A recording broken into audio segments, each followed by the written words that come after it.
Hello friends, once again I am before you with 10 sentences with error. So let us move to add glamour in your English. Friends,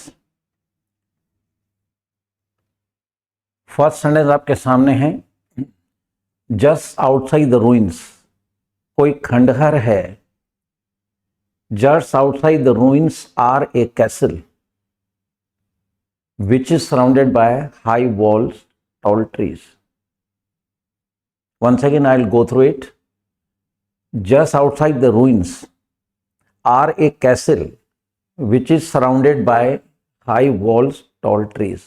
Hindi, just outside the ruins, खंडहर के बाहर, कोई खंडहर है, उसके बाहर are a castle, एक किला है, which is surrounded by high walls, tall trees, जो कि लंबे पेड़ों, बहुत लंबे लंबे पेड़ हैं, उनकी दीवारों से वो किला घिरा हुआ है. यानी किले के चारों ओर पेड़ ही पेड़ लगे हुए लंबे, ऐसा लगता है कि उन लंबे पेड़ों की एक दीवार बनी हुई किले के चारों तरफ. Just outside the ruins are a castle. आप देख रहे हैं किला एक है, तो फिर हमको यहाँ आर की जगह इज लगाना पड़ेगा.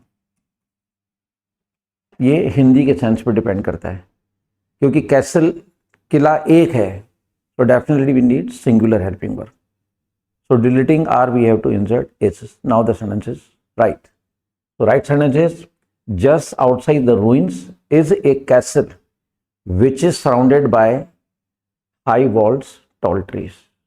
Clear? Next to the move. When he took the loan, कोई व्यक्ति है, when he took the loan he had assured, when he took the loan he had assured that he will repay it within 6 months. कोई व्यक्ति है, उसने loan लिया, past indefinite tense का sentence है, सेकंड फॉर्म लगेगी, डिड नहीं लगेगा. जब उस व्यक्ति ने लोन लिया, ही हैड अश्योर्ड, उसने विश्वास दिलाया था, that he will repay it with in 6 month, कि वो 6 मंथ में इस लोन को चुका देगा. Clear friends? ये सेंटेंस पास्ट में चल रहा है, तो आगे हमको ये विल डिलीट करना है और इसका पास्ट वुड लिखना है, क्योंकि सेंटेंस सारा पास्ट में चल रहा है और विल का पास्ट वुड होता है. क्लियर? तो जब उस व्यक्ति ने लोन लिया, उसने विश्वास दिलाया था कि वो इस लोन को 6 महीने में चुका देगा. विल का वुड करेंगे, sentence right. Move to the next. The basic needs are extremely important. The basic needs are extremely important and unless they are not satisfied man can not be happy. Once again I will go through this sentence. The basic needs are extremely important. जो basic needs हैं, the basic needs are very extremely important and unless they are not satisfied man cannot be happy. Hindi, the basic needs are extremely important. Basic needs कहलाती हैं रोटी, कपड़ा और मकान. ये 3 चीज़ें मनुष्य के लिए बहुत ज़रूरी हैं. Basic needs are extremely important. रोटी, कपड़ा और मकान मनुष्य के लिए बहुत ज़रूरी है. Unless they are not satisfied, man cannot be happy. जब तक इन 3 चीज़ों से मनुष्य संतुष्ट नहीं होता है, वो सुखी जीवन नहीं जी सकता है, वो खुश नहीं रह सकता है. फ्रेंड्स, आपको एक यूज पता होगा, और नहीं तो देखिए, अनलेस के बाद, अनलेस को सॉरी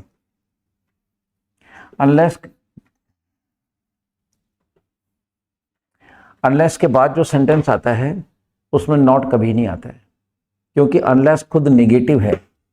तो इस अनलेस की वजह से हमको ये नॉट डिलीट करना पड़ेगा.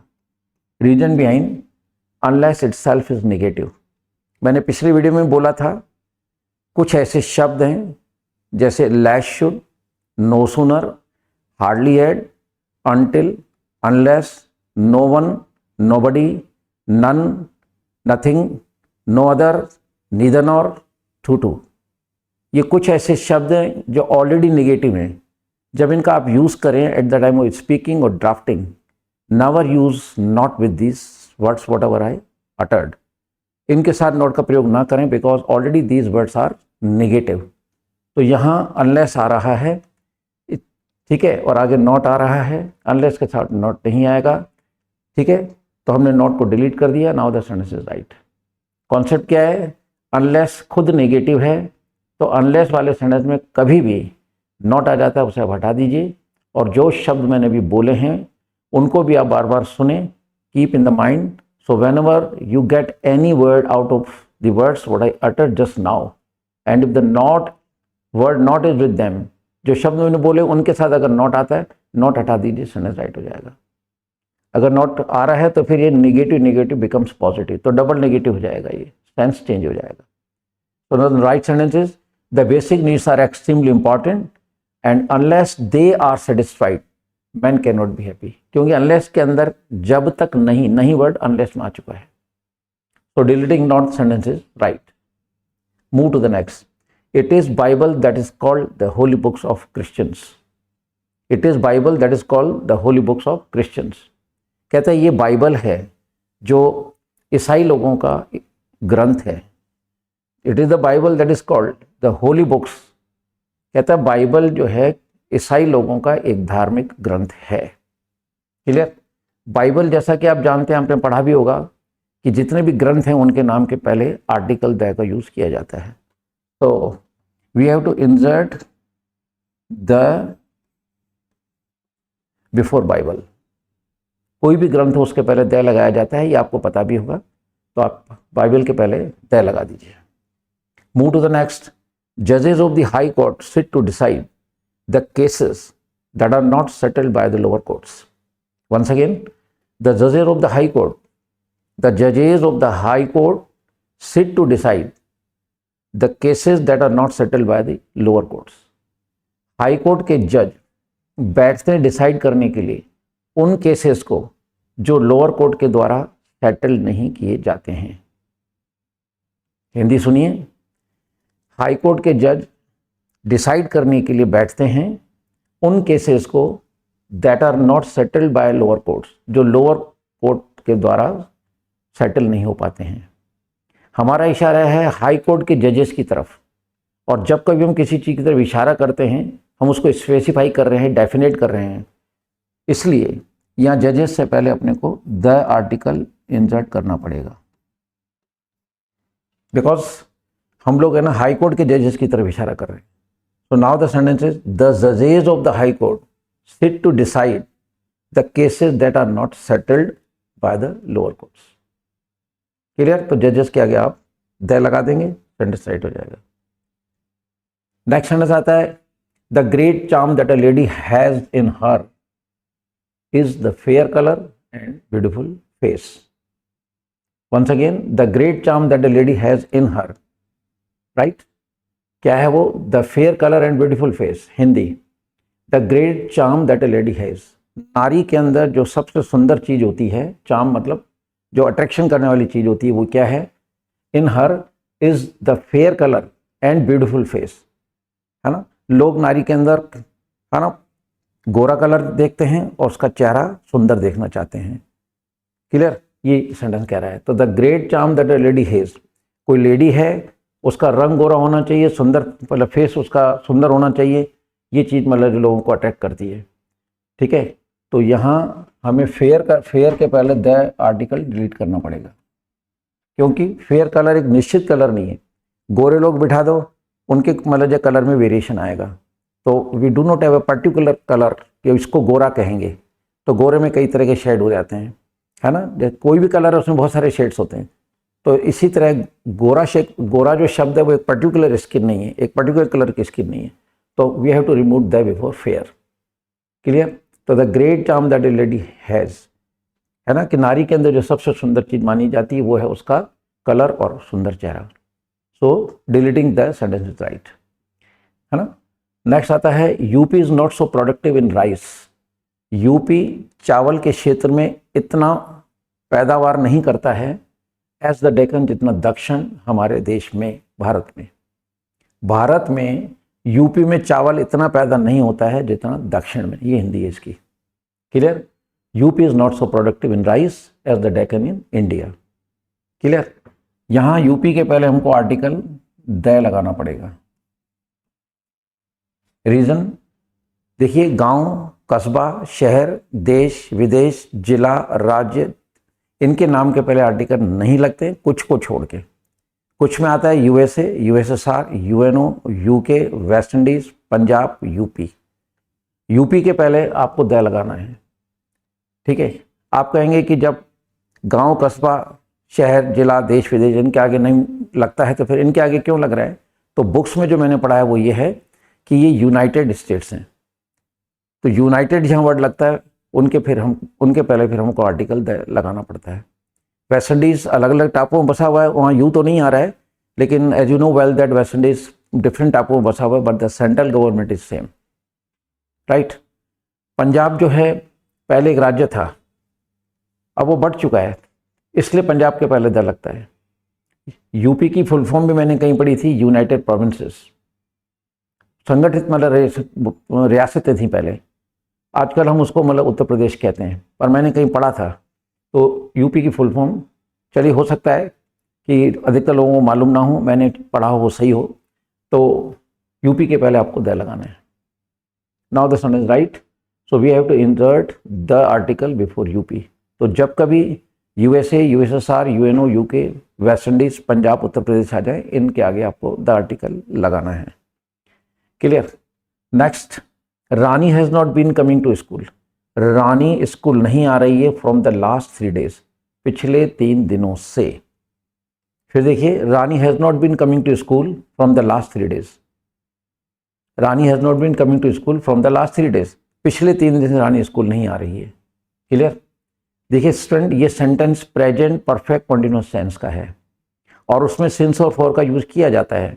एज यू नो वेल कि परफेक्ट कंटिन्यूअस टेंसेस जो हैं, whether it is present perfect continuous और पास्ट परफेक्ट कंटिन्यूअस और फ्यूचर परफेक्ट कंटिन्यूअस, जब इनकी हम इंग्लिश में, जब इन सेंटेंस की इंग्लिश बनाते हैं तो सिंस फॉर का यूज होता है, सिंस और फॉर का यूज होता है।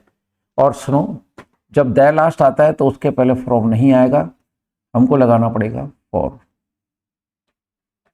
क्योंकि सिंस और फॉर, तो ये कह रहा है द लास्ट 3 days, ये पीरियड को शो कर रहा है और पीरियड के पहले आपको पीरियड के पहले आपको फॉर लगाना है। क्लियर? और अगर पॉइंट ऑफ टाइम मान लीजिए, एक तो पॉइंट ऑफ टाइम होता है, पीरियड ऑफ टाइम होता है, तो पीरियड ऑफ टाइम के पहले फॉर, पॉइंट ऑफ टाइम के पहले सिंस का यूज किया जाता है। तो 3 days is a period, that is why we have to delete from and we have to write for in place of it. The last के पहले हमेशा फॉर लगता है और लास्ट अकेला आ जाए तो सिंस लगता है, तो यहाँ फ्रॉम हटा के हम लोग फॉर कर देंगे, सन राइट है। Second last, many mischiefs are committed by the boys on the road while going to school. Many mischiefs are committed by the boys on the road while going to school. Hindi, many mischiefs are committed, कई तरह की शैतानियाँ की जाती हैं लड़कों के द्वारा सड़क पर स्कूल जाते समय। मनचले बच्चे होते हैं तो कई तरह की शैतानियाँ करते रहते हैं, ये सेंटेंस की हिंदी है। फ्रेंड्स, मिसचीफ जो वर्ड आ रहा है, मैनी मिसचीफ्स आर, ठीक है, यहाँ पे एक अजीब तरह की मतलब एरर है, मैनी एक्ट्स ऑफ मिसचीफ्स, यहाँ पे आएगा मैनी एक्ट्स ऑफ। शैतानी जो शब्द होता है ना, शैतानियाँ नहीं होता है, ये सिंगुलर है, ये सिंगुलर है। तो हमें बच्चे जो शैतानी तो एक पूरी कैटेगरी हो गई, शैतानी के तरीके करते हैं वो, तो तरीकों के लिए आएगा many acts of mischief are committed by the boys on the road while going to school. तो यहाँ पर इसको आप कहेंगे सर ये समझ में कैसे आएगा? एक कोई लड़का है, उसके हाथ में एक थैली है, वो आ रहा था, हमें रास्ते में मिला, तो हमने कहा क्या है इसमें थैली में? तो उसने कहा इसमें एक कमीज और एक पैंट है।